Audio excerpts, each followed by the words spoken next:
నాయకుడు పవన్ కళ్యాణ్ గారి మీద విపరీతమైన కులాన్ని అంటగట్టాలని ప్రయత్నం చేస్తూ ఉన్నారు. ఈ మధ్య జరిగినటువంటి సంఘటన మీరందరూ కూడా చూశారు. సాయి కృష్ణ అనే వ్యక్తిని మిస్ అయ్యాడు అని చెప్పడం జరిగింది. దాన్ని వైఎస్ఆర్ పార్టీ వాళ్ళు ఒక నాయకుడు ఒక తప్పుడు ఫోటో చూపించి ఇతను ఇలా ఫోటో చూపించారు. వ్యక్తి అతని చేత వ్యక్తి ఆ ఫోటో నవీన్ రెడ్డి అనే అతను, అంటే అతని మీద కేసులు నమోదైంది. నవీన్ రెడ్డి ఫోటో చూడండి, ఇది ఆ ఫోటో. ఇతను నవీన్ రెడ్డి అనే అతను ఈ ఫోటో చూపించి మన వైఎస్ఆర్ పార్టీ వాళ్ళు ఇతను సాయి కృష్ణ అని చెప్పారు. ఇతను నవీన్ రెడ్డి. మరి జగన్మోహన్ రెడ్డి గారు ఆయన సాయి కృష్ణ వచ్చి పరామర్శించాడు. ఓకే, మిస్ అయ్యాడు, పరామర్శించాడు, బాగానే ఉంది. ఈ నవీన్ రెడ్డి ఇప్పుడు నవీన్ రెడ్డి దగ్గర ఎందుకు పరామర్శించలేదు అని అడుగుతా ఉన్నా. ఆయన రెడ్డే కదా, మరి రెడ్డి అయినండి మీరు రెడ్డి కదా, ఎందుకు పరామర్శించలేదు? కరెక్టా? మాట్లాడికి కళ్యాణ్ గారు రాలేదు, కాపు పట్టించుకోలేదు అంటున్నారు. అది లేదు, నిర్ధారణ లేదు. మరి దాని వెంటనే సీఎం గారు, డిప్యూటీ సీఎం గారు అధికారులను పిలిచి వెంటనే సిట్ చేశారు. ఆ సిట్లో నిజ నిర్ధారణ చేస్తాయి. సీఎం గారు కూడా వాళ్ళ ఫ్యామిలీని పిలిపించుకొని మాట్లాడారు. ఇంక సరే న్యాయం చేస్తామని చెప్పారు. అతను ఎంత రౌడీ షీట్ అయినా కానీ మేమందరం కూడా హ్యూమన్ రైట్స్ ప్రకారం లాకప్ ఎవరు కూడా అంగీకరించారు. దాన్ని నిజ నిర్ధారణ తేలనియండి. అప్పుడు ప్రభుత్వం ఉంది, ప్రభుత్వం యాక్షన్ తీసుకుంటుంది. ఏది జరిగినా కళ్యాణ్ గారి మీద మాట్లాడటం ఏంటండి? కులాన్ని ఆపాదించడం అంటే కాపు కులం మొన్న ఎలక్షన్స్లో 90% 100% పవన్ కళ్యాణ్ వెంట ఉన్నారు. దాన్ని ఎట్లో కొట్ట కళ్యాణ్ గారు కూటమి నుంచి బయటకు వచ్చేటట్లేరు. కాబట్టి కాపుల్ని డివైడ్ చేయాలంటే మాట్లాడితే కాపులు ఉన్నటువంటి వైఎస్ఆర్పీ నాయకుల చేత కళ్యాణ్ గారిని ఇష్టం వచ్చిన మాట్లాడిస్తాం, రెచ్చగొట్టడం, ఏదో ఒకటి చేయడం, మాట్లాడే ప్రయత్నం చేస్తాం. నేను అడుగుతా ఉన్నాను, ఎలక్షన్ ముందుల జగన్మోహన్ రెడ్డి గారు ఏం మాట్లాడాడు? పేదవాళ్ళకి పెత్తందారులకి మధ్యన పోటీ అన్నాడు. అంటే నేను సరే కోనసీమ ఉత్తరాంధ్ర తీసేయండి, రాయలసీమలో నేను అడుగుతా ఉన్నా, రాయలసీమలో పెత్తనం చేసేది ఎవరండి? మీరు చెప్పండి. రెడ్లు. అంటే అది ఎవరు చెప్పిన మాట అయినా రెడ్లే. అంటే రెడ్లకి పెత్తందారులు రెడ్లు, పేదవాళ్ళు మిగతా కులాలు పేద కుటుంబం వాళ్ళు. అంటే నువ్వు రెడ్ల మీద పెత్తందారుల మీద నువ్వు పోటీ చేయమని చెప్పి అన్నావు కదా. అంటే నువ్వు రెడ్లని నువ్వు దూరం పెట్టినట్టే కదా. అంటే రెడ్లని అంటే రెడ్ల మీద నీ ఉద్దేశం ఏంటి అది చెప్పండి ఫస్ట్. పెత్తందారులు అక్కడ రాయలసీమలో పెత్తందారులు రెడ్లు, అది జగన్ మీద సత్యం. పెత్తందారులకి పేదవాళ్ళకి మధ్య పోటీ అంటే నువ్వు ఏమని రెచ్చగొడుతున్నావు? రెడ్ల మీద నువ్వే రెచ్చగొట్టావు. అంటే రెడ్ల మీద నీ ఒపీనియన్ అని చెప్పాలి. నేను ఈ ప్రెస్ ముందు నేను అడుగుతా ఉన్నా. కులాలు మతాలు తీసుకొచ్చి రెచ్చగొట్టే ప్రయత్నం చేయటం మంచి పద్ధతి కాదు. నేను ఏదైతే మంచిగా నేను అడుగుతా ఉన్నా, ఇప్పుడు సీఎం ఎట్లా అయ్యారండి? మీరు ఒక కులంతో అయ్యారా? అట్లానే ఆ రోజు రాజశేఖర్ గారు సీఎం అయ్యారంటే అన్ని కులాలతో అయ్యారు. చంద్రబాబు గారు సీఎం గారు అంటే అన్ని కులాలు ఓట్లేస్తే అయ్యారు. అలాగే పవన్ కళ్యాణ్ గారు కూడా అన్ని కులాలు కావాలని అంటున్నారు. అన్ని కులాలు కావాలని అంటున్నారు.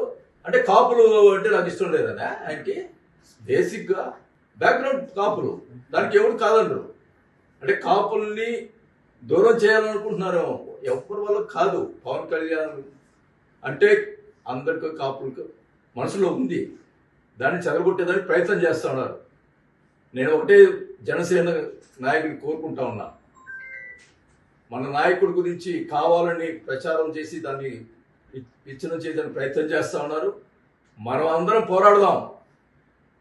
ఈ ఎవరైతే మన నాయకుడి గురించి మాట్లాడుతున్నారో వాళ్ళ మీద మనం పోరాడదాం, మీ వెనకెత్తి నేనుంటా, మనం అందరం కలిసి మన నాయకుడి విషయం ఎవరు ఏం మాట్లాడినా కానీ ఊరుకునే సమస్య లేదు.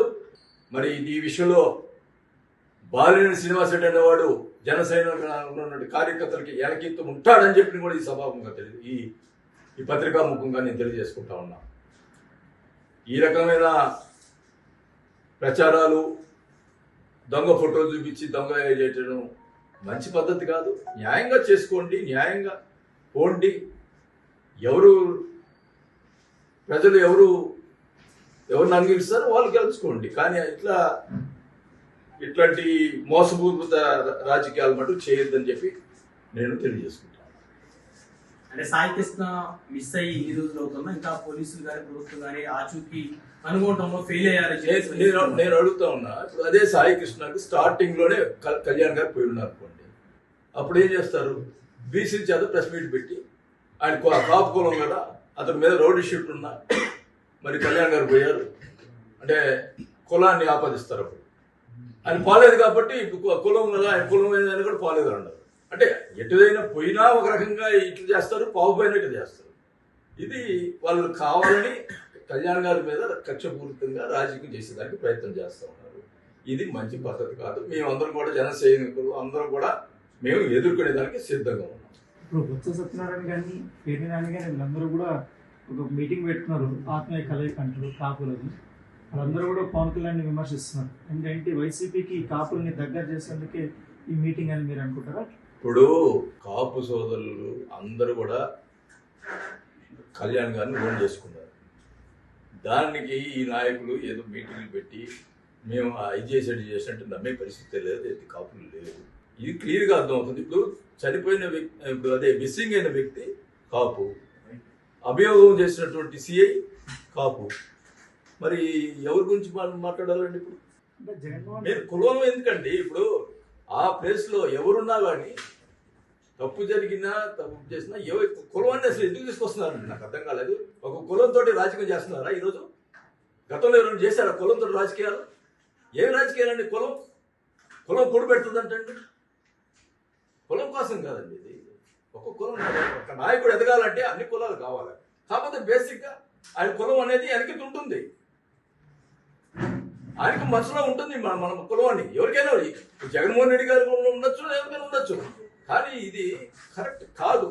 కావాలని కులాన్ని రెచ్చగొట్టడం, కులాన్ని లాగటం అసలు ఏం పనండి? ఒక చనిపోయిన వ్యక్తి మీద కులం ఏందండి?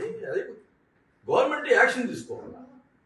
Government take action. సిట్ చేశారు, దాని మీద యాక్షన్ తీసుకుంటారు. ఇదేంది దొంగ ఫోటోలు చూపించి ఇటు చనిపోయారు వ్యక్తి కూడా దొంగ తీసుకొచ్చి ఫోటో చూపించడం ఏంటండి? ఇది ఎక్కడికి న్యాయం ఉంటుంది? అదే కదండి మేము అంటుంది. కులాలు ఎందుకు వస్తుందండి? ఒక మనిషి లాకప్ దానికి సంబంధించిన దానికి కులాలు ఎందుకు వస్తాయి బయటికి? లాకప్ చేసిన అతను కూడా సేమ్ కులం అని చెప్పి మీరే చెప్తా ఉన్నారు.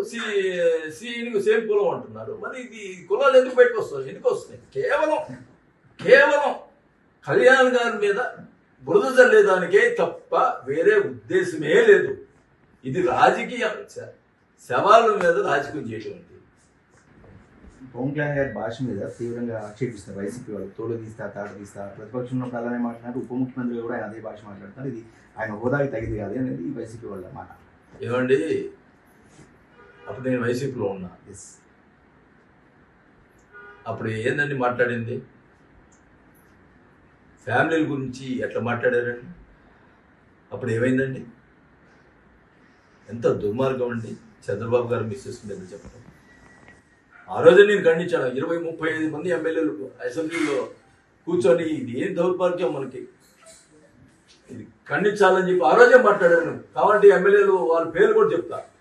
మళ్ళీ వాళ్ళు చెప్తే వాళ్ళని బలవంతం పెట్టి నా మీద ప్రెస్ మీట్ పెట్టిస్తారు. అది మామూలు సహజం, మీకు తెలియదేం కాదు. అది వాళ్ళు చంద్రబాబు గారు కూర్చొని ఉంటే ఎట్లా మాట్లాడేవాళ్ళు నాకే అనిపించేది. ఏంది ఇది? ప్రజలు చూస్తుంటారు కదండి టీవీలో. నేను చెప్పిన అదే జగన్మోహన్ రెడ్డి గారు లేచి ఆ రోజు ఎవరు కూడా ఫ్యామిలీ గురించి మాట్లాడకూడదంటే ఎంత స్థాయికి వెళ్ళేవాడు? ఎవరండి రాజకీయ నాయకులు రాజకీయంగా పోరాడండి, రాజకీయంగా చేయండి. ఫ్యామిలీల గురించి మాట్లాడటం ఇవన్నీ వాళ్ళు నేర్పిన విద్యే కదండి ఇదంతా. వాళ్ళు నేను వైసీపీ వాళ్ళని ఎప్పుడన్నా ఒక మాట మాట్లాడేవాడినట్టండి. మీడియా ముందు మాట్లాడేది అసలు తక్కువ. ఒకళ్ళు మాట్లాడినా ఇట్లా సంస్కారం అనేది ఉండాలి కదా మనుషులకి. ఫ్యామిలీ గురించి మాట్లాడటం, ఇవన్నీ బూతులు మాట్లాడటం ఏంటండి అసలు. ఒకప్పుడు ఎట్లుండేది అసెంబ్లీ అంటే కూర్చోవాలనిపిస్తుంది. ఆ రోజు రాజశేఖర్ గారు అపోజిషన్ లీడర్ ఉన్నాడు, చంద్రబాబు నాయుడు గారు సీఎం ఉన్నారు. వాళ్ళు మాట్లాడుకుంటే రాజకీయంగా మాట్లాడుకున్నారు తప్ప వ్యక్తిగతంగా ఏ రోజు మాట్లాడుకోలేదు. ఉందాక రాజకీయాలు అసలు రోసే గారు ఉన్నప్పుడు ఎట్లా ఉండే చలవక్తిగా మాట్లాడుకుంటాం, ఎంతో ఉందాగా ఉండేది. ఇదేంటండి ఇది ఇంత దుర్మార్గం. అసలుకి ఎమ్మెల్యేలు గెలిపించింది ఎందుకంటే అసెంబ్లీ పోవడం కదా, ఇంట్లో కూర్చోడం కాదు కదా. ఆ లెక్కలు అసలు ఏంటంటే మాట్లాడితే రపరప అంటారు. అంటే ఏంటండి ఇది? అంటే ఏం చేస్తున్నారు? అసలు భాష ఏంటి? మేము వస్తే ఏం చేస్తారండి? ఏం చేయగలుగుతారు? కాకపోతే మన రాజకీయంగా మేము ఒకవేళ ఏమైనా ప్రాబ్లం వస్తే కామ్గా కూర్చుంటాము. మమ్మల్ని వచ్చి పొడుస్తారా ఏంటి? ఇట్లాంటి వాళ్ళు భయపడతారా ఏంటి? అని ఇది కరెక్ట్ కాదు. రాజకీయంగా మేము వస్తే ఇది చేస్తాం అంటే ఇప్పుడు వీళ్ళు చేయమునా ఏంటది అన్యాయంగా? అది ప్రజలు గమనిస్తున్నారు.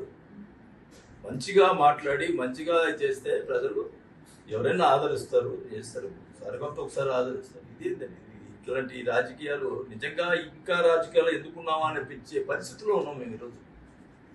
సాయికృష్ణ మిస్సింగ్ కేసులో సిఐని ప్రభుత్వం కాపాడుతుందంటూ వైసీపీ నేత మాట్లాడారు. ఇప్పుడు సిఐని అరెస్ట్ చేశారు, విచారణ జరిపిస్తా ఉన్నారు, సిట్ వేశారు.